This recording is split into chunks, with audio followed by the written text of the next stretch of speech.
Hello mga beshies! Sa video na ito, i-share ko sa inyo itong isang pautangan online na medyo okay siya utangan. And actually, dati, nung sinubukan ko yung pautangan na ito ay hindi maganda yung naging experience ko. Pero nung subukan ko ngayon at ayon sa mga reviews ng ibang sumubok sa pautangan na ito ay okay siya na pwedeng utangan lalong-lalo kapag first time nyo na manghiram. Kasi in terms of interest and processing fees ay hindi po ganon kataas at medyo mas malaki din yung pwedeng mahiram kahit first time natin na umutang dito. Pero bago ang lahat, alam nyo ba na ako ay namimigay ng cellphone every 25th of the month? At para nga makasali sa ating pa-cellphone giveaways at pa-GCash giveaways, ang kailangan mo lang gawin ay panoorin yung buong video na ito, i-comment kung ano yung napanood mo, i-like yung ating video, at huwag mong kalimutan na mag-subscribe para maging updated ka din sa mga videos na ipapalabas natin dito, kung ano yung mga legit na pwede nating mahiraman online, kung ano yung mga earning apps na pwede nating pagkakakitaan, kahit nasa bahay lang. So let's get back to the topic. Bali, ang i-share ko nga lang po sa inyo ay itong One Hand Online Cash Loan App. So maaring may mga iba sa inyo na naririnig nyo ito, pero para sa mga first time, panoorin nyo yung buong video. So dito nga po sa One Hand, ang kailangan lang natin gawin para makautang ay i-download syempre itong app nila sa Google Play Store. Ay registered nga daw sa Securities and Exchange Commission. Once na i-download mo, kailangan nga lang po nating mag-create ng ating account at meron nga lang po tayong matatanggap na one-time password sa ating mobile number. Kagaya nito, merong nag-message sa akin or nag-text sa akin at kailangan lang natin ma-input dito. So kung makikita nyo, welcome to One Hand Kawan. We're here to assist you with your loan needs. And rest assured, your privacy and security are our top priorities. At meron nga itong gustong i-access sa ating cellphone bago ma-proceed or bago maituloy ang ating loan application.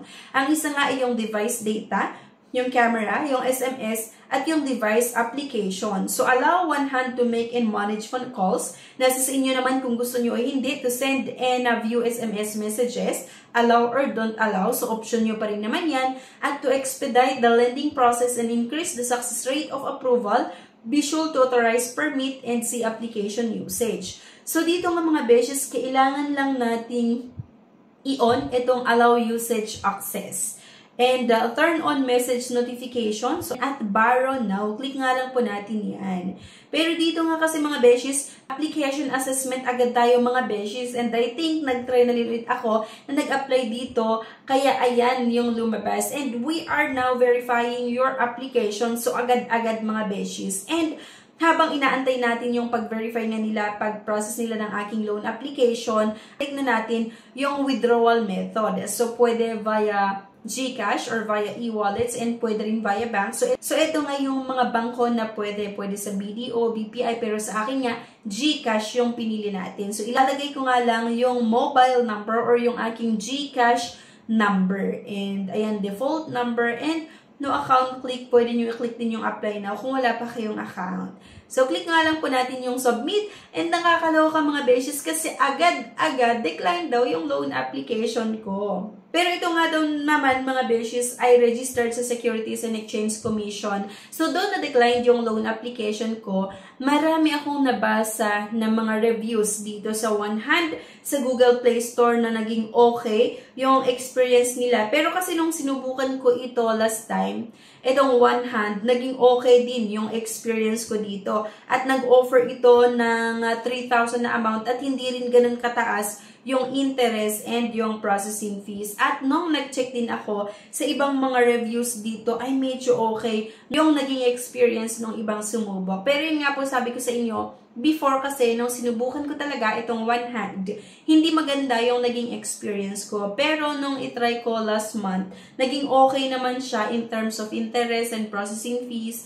Pwede nang pantapat doon sa mga iba na hindi ganun kataas yung interest and processing fees din. So, para sa akin, medyo okay itong si One Hand. Lalong-lalo nga kapag first time natin na umutang. Pero, syempre, dahil na-decline tong loan application ko ngayon, dito tayo or i-check natin yung ibang mga reviews. At nung i-check ko nga, itong mga reviews ay yung mga naglagay lang naman ng mga mabababang star ay yung mga hindi naprubahan ng kanilang loan application. Pero dun sa mga naprubahan ng kanilang loan application, okay itong mga reviews na nilagay nila. Kagaya nito, I was afraid at first with my registration and first try, but this app was easy to deal with assessing you with their needed data. I'm really hoping they go with data privacy, I guess. They really do. All goes well. You start with small amount but fast transaction. They say you'll increase limit. I will edit this once I get a gradual increase. Thank you, One Hand.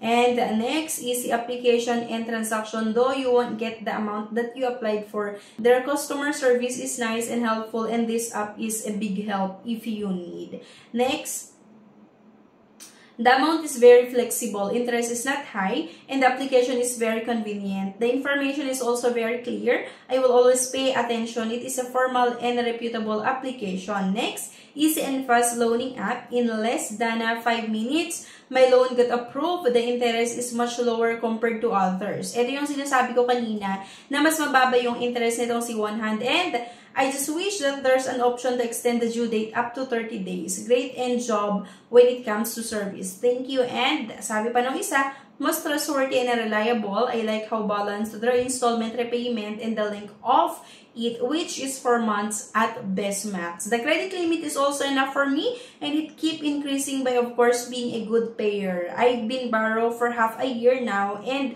had multiple outstanding loans. In single of those loans, I haven't had any issues. I hope One Hand to continue this kind of service and grow bigger, diba? Meron ako nakita na hindi maganda yung binigay na review, like worst lending app ever. Ever since I use this app, I receive tons of spam texts. Also, they keep on calling you for payment even if you always pay on time. Even if you have no balance or close your account, they still keep on pestering you with thousands of calls. I repeat, do not use this app ever. And ayan, so may mga naglagay din ng medyo negative na feedback. Kaya nga mga beshes, kung gusto niyo subukan itong si One Hand, para nga sa akin, medyo okay yung naging experience ko.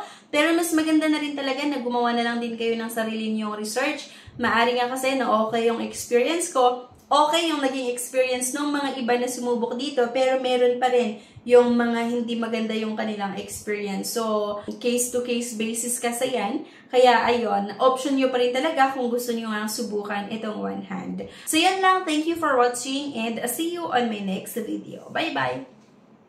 But before anything, subscribe na para makasali sa pa-GCash at cellphone giveaways na mai-announce every 25th of the month. Mechanics! 1. Find the 3 words in this video. 2. I-comment ang 3 words in order. 3. Like this video, subscribe, comment, and share.